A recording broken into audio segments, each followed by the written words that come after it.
ಇವತ್ತು ನಾನು ಎರಡು ವಿಡಿಯೋ ಅಪ್ಲೋಡ್ ಮಾಡ್ತಾ ಇದ್ದೇನೆ. The first one is Golaknath versus state of Punjab case and the second one is Keshavananda Bharati case. Okay, so Golaknath case versus state of Punjab ಗೊತ್ತಾಗೋಕ್ಕಿಂತ ಮುಂಚೆ ನಿಮಗೆ ಎರಡು ಆರ್ಟಿಕಲ್ ಗೊತ್ತಿರಬೇಕು. ಓಕೆ, 2 ಆರ್ಟಿಕಲ್ಸ್ ಇದೆ. This will be a part of your fundamental rights chapter. After preamble fundamental rights chapter ಬರುತ್ತೆ, ಅವಾಗ ಬರುತ್ತೆ. ಬಟ್ ಇವಾಗ ಒಂದು ಓವರ್ವ್ಯೂ ಕೊಟ್ಬಿಡ್ತೇನೆ. Okay, the first one is article 13. Article 13, it states that any law or part of the constitution, any law made by the parliament or a part of the constitution that violates the fundamental rights of the citizen shall be called null and void. Iste in simple ನಮಗೆ fundamental rights ಇದೆ. Okay, in Indian constitution we have fundamental rights, right to equality, right to freedom, right against exploitation. ಆ ತರ in case ಯಾವ್ದಾದ್ರು ಒಂದು constitution amendment ಬಂದ್ರೆ ಯಾವ್ದಾದ್ರು constitution amendment ಬಂದು ನಮ್ಮ ಫಂಡಮೆಂಟಲ್ ರೈಟ್ಸ್ ವೈಲೇಟ್ ಆದ್ರೆ that particular articles will be termed as null and void. Those articles, those laws will be called as invalid. That's it. This is article 13. Okay, this particular article in article 13, this indirectly promotes judicial review.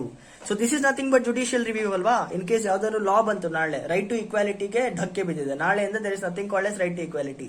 ಈ caste ಅವ್ರ ಮೇಲೆ ಇನ್ಮೇಲೆ ಈ caste ಅವರು ಮತ್ತೊಂದು caste ಅವ್ರ ಕೆಳಗೆ ಗುಲಾಮರಾಗಿ ಬದುಕಬೇಕು ಅಂತ ಬಂದ್ರೆ that is absolutely violation of right to equality. Right to this article 13 will come into force, judicial review ಆಗುತ್ತೆ and such kind of cases will be removed. This is nothing but article 13. This is judicial review. This article empowers judicial review. Judicial review word constitutionally mention ಆಗಿಲ್ಲ, but it gets the power from article 13. Okay, this is first one. Schedule 9. ನನ್ನ ಮಕ್ಕಳ schedule 9 ಗೊತ್ತಿಲ್ಲ ಅಂದ್ರೆ ಸಿಗದ್ ಬಿಡ್ತೇನೆ. Yes, ನೆನಪಿದೆ ತಾನೆ?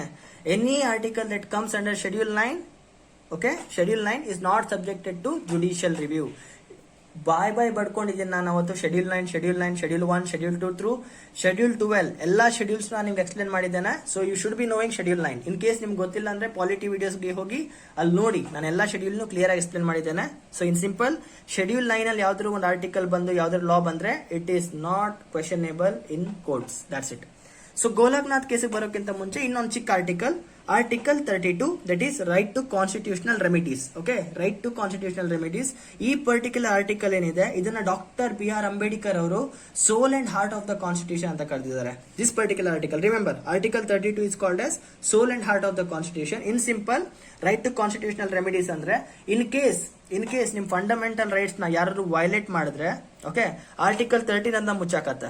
Right, in case ನಿಮ್ ಫಂಡಮೆಂಟಲ್ ರೈಟ್ಸ್ ನ ಅಲ್ಲಿ ಇಂಪ್ಲಿಮೆಂಟೇ ಮಾಡ್ತಿಲ್ಲ, ಅಲ್ಲಿರೋ ಗವರ್ನಮೆಂಟ್ ನಿಮ್ ಫಂಡಮೆಂಟಲ್ ರೈಟ್ಸ್ ನ ಇಂಪ್ಲಿಮೆಂಟ್ ಮಾಡ್ತಿಲ್ಲ ಅಂದ್ರೆ, ಗ್ಯಾರಂಟಿ ಕೊಡ್ತಿಲ್ಲ ಅಂದ್ರೆ ನಿಮ್ ಫಂಡಮೆಂಟಲ್ ರೈಟ್ಸ್ ನ, ಫಾರ್ ಎಕ್ಸಾಂಪಲ್ ನಾಳೆ ರೈಟ್ ಟು ಫ್ರೀಡಮ್ ತೆಗೆದಾಕೊಂಡು ನಾಳೆಯಿಂದ ನೀವು ಯಾರು ಮಾತಾಡಬಾರ್ದು ಅಂದ್ರೆ it is violation of your fundamental right.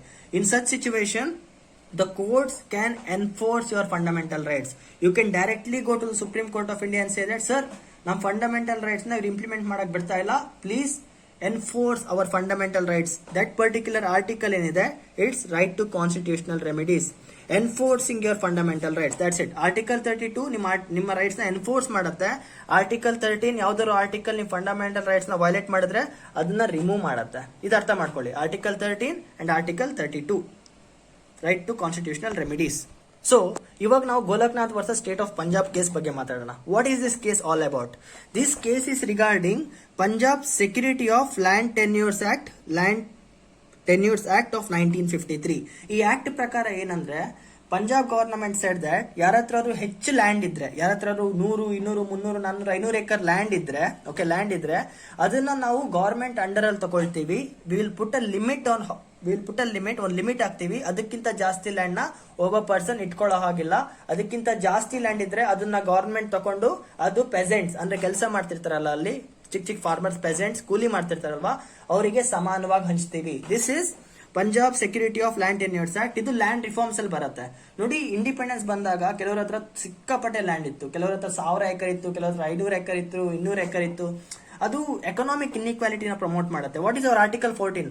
Article 14 right to equality ಹೇಳುತ್ತೆ, that every one is equal before law. Government thought that, parliament thought that this is inequality, this is economic inequality. ಯಾಕಂದ್ರೆ ಕೆಲವರು ಬಡವರಿದ್ದಾರೆ ನಮ್ಮ ದೇಶದಲ್ಲಿ, ಕೆಲವರು ತುಂಬಾ ಶ್ರೀಮಂತರಿದ್ದಾರೆ. So ಆ land ನ ತಗೊಂಡು ಬಡವರಿಗೆ ಕೊಟ್ರೆ ಅವ್ರು ಕೂಡ ಈಕ್ವಲ್ ಆಗ್ತಾರೆ ಅನ್ನೋ ಕಾನ್ಸೆಪ್ಟ್ ಅಲ್ಲಿ ಲ್ಯಾಂಡ್ ರಿಫಾರ್ಮ್ಸ್ ಆಕ್ಟ್ ನ ತಂದ್ರು. ಇದು ನಿಮ್ಗೆ ಅರ್ಥ ಆಗ್ಲಿಲ್ಲ ಅಂದ್ರೆ ಈ ಪಾಯಿಂಟ್ ಆರ್ಟಿಕಲ್ 14 ಫಂಡಮೆಂಟಲ್ ರೈಟ್ಸ್ ಅಲ್ಲಿ ನಾನು ಕವರ್ ಮಾಡ್ತೇನೆ. It's fine. ಇವಾಗ ಅರ್ಥ ಮಾಡ್ಕೊಳ್ಳಿ, ಒಬ್ರ ಹತ್ರ ಜಾಸ್ತಿ ಲ್ಯಾಂಡ್ ಇದ್ರೆ ಆ ಲ್ಯಾಂಡ್ ನ ತಗೊಂಡು ಬಡವರಿಗೆ ಹಂಚೋದು. Okay, this is equality, this is setting equality of land. Okay, ಆ ಪರ್ಟಿಕ್ಯುಲರ್ ಟೈಮ್ ಅಲ್ಲಿ ಏನಾಯ್ತು, there were 2 brothers in Punjab. Punjab ಅಲ್ಲಿ ಇಬ್ಬರು ಬ್ರದರ್ಸ್ ಇದ್ರು. Their names are Henry Golaknath. ಒಬ್ಬರ ಹೆಸರು ಹೆನ್ರಿ ಗೋಲಕ್ನಾಥ್, ಇನ್ನೊಬ್ಬರ ಹೆಸರು William Golaknath. Okay, Henry Golaknath, William Golaknath. That's why it's called as Golaknath case. ಇವರಿಬ್ರು ಬ್ರದರ್ಸ್. ಸೊ ಹೆನ್ರಿ ಗೋಲಕ್ನಾಥ್ ಮತ್ತೆ ವಿಲಿಯಂ ಗೋಲಕ್ನಾಥ್ ನ ಸೇರಿ ಇಬ್ಬರ ಹತ್ರ 500 acres ಲ್ಯಾಂಡ್ ಇತ್ತು. ಪಂಜಾಬ್ ಅಲ್ಲಿ 500 acre ಲ್ಯಾಂಡ್ ಇತ್ತು. So Punjab land reforms act ಪ್ರಕಾರ ಏನಾಯ್ತು, ಈ ಗವರ್ನಮೆಂಟ್ ಏನ್ ಹೇಳ್ತು, ಗುರು ಇಲ್ಲೊಂದು ಲಿಮಿಟ್ ಇದೆ, ಇಷ್ಟು ದುಡ್ಡನ್ನ ಇಟ್ಕೋಬೇಕು, ಇಷ್ಟು ಲ್ಯಾಂಡ್ ನ ಇಟ್ಕೋಬೇಕು, ಮಿಕ್ಕಿದ ಲ್ಯಾಂಡ್ ನಮ್ಗೆ ಕೊಡು, ನಾನು ನಿನ್ ರೈತರಿಗೆ ಹಂಚ್ತೀವಿ ಅಂತ. ಬಟ್ ವಾಟ್ ಈಸ್ ಅಂದ್ರೆ, right to property was a fundamental right. Okay, right to property was a fundamental right under Article 19 clause 1 clause F. Okay, under Article 19 clause 1 clause F, fundamental right to property was a fundamental right. ನಾವು ಏನಾಗ್ತಿದೆ, ಈ particular article ಏನ್ ಮಾಡ್ತಿದೆ, ಇವ್ರ ಲಾ ಏನ್ ಮಾಡ್ತಿದೆ, it's violating Article 13, that is any act or part that which violates fundamental right shall be declared null and void. Article 13 ಕೂಡ ಇದು ವೈಲೇಟ್ ಮಾಡ್ತಾ ಇತ್ತು.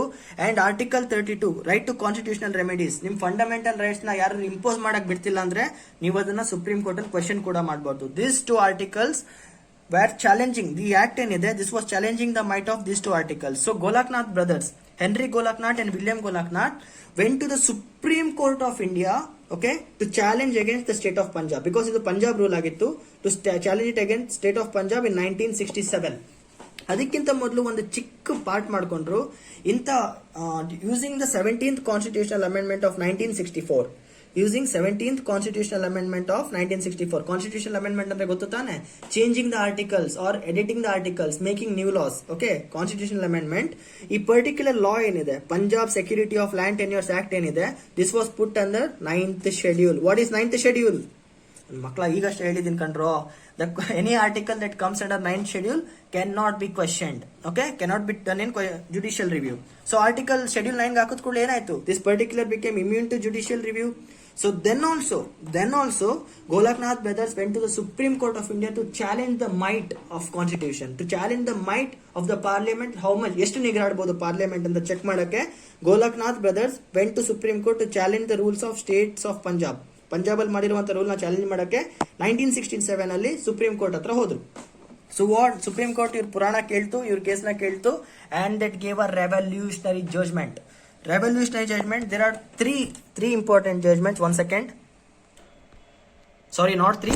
ಎರಡು important judgment ಕೊಡ್ತು. ಥರ್ಡ್ ಒನ್ ಅಲ್ಲ, ಸಾರಿ, ಅದು Berubari union case judgment. Okay fine, ಎರಡು important judgment ಕೊಡ್ತು. First one, fundamental rights cannot be curtailed, cannot be touched. Fundamental rights ಏನಿದೆ, ಇಟ್ಸ್ ಅಬ್ಸಲ್ಯೂಟ್, ಅದನ್ನ ಯಾರು ಅಮೆಂಡ್ ಮಾಡಕ್ ಆಗಲ್ಲ.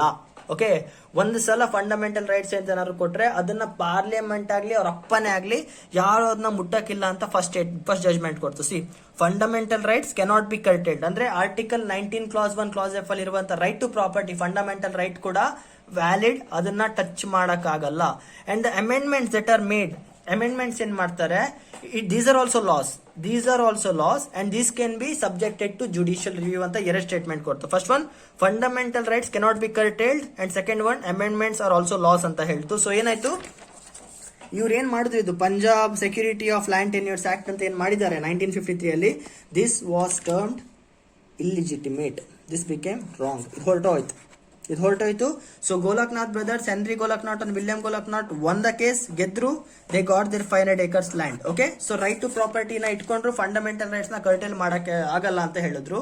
ಇನ್ the same way, this particular judgment was overruled in a legendary case, that is KB case 1973 ಅನ್ಸುತ್ತೆ. This is Keshavananda Bharati case ಅಲ್ಲಿ ಈ particular judgment ಏನ್ ಕೊಟ್ಟಿದ್ರು supreme court, that fundamental rights can't be amended ಅಂತ, that was overruled, that judgment was overruled by that bench. So ಆ particular case video ಕೂಡ ನಾನು ಇವತ್ತು ಅಪ್ಲೋಡ್ ಮಾಡಿದ್ದೀನಿ. ಈಗ ಈ ವಿಡಿಯೋ ಅರ್ಥ ಆಯ್ತಲ್ವಾ, that is fundamental rights can't be curtailed ಅಂತ Golaknath versus state of Punjab court ಅಲ್ಲಿ ಏನ್ ಸುಪ್ರೀಂ ಕೋರ್ಟ್ ಜಡ್ಜ್ಮೆಂಟ್ ಕೊಡ್ತೋ ಅದನ್ನ ಕೇಶವಾನಂದ ಭಾರತಿ ಕೇಸ್ ಅಲ್ಲಿ ರಿಕಾಲ್ ಮಾಡಿದ್ದಾರೆ. They overruled it, they changed it.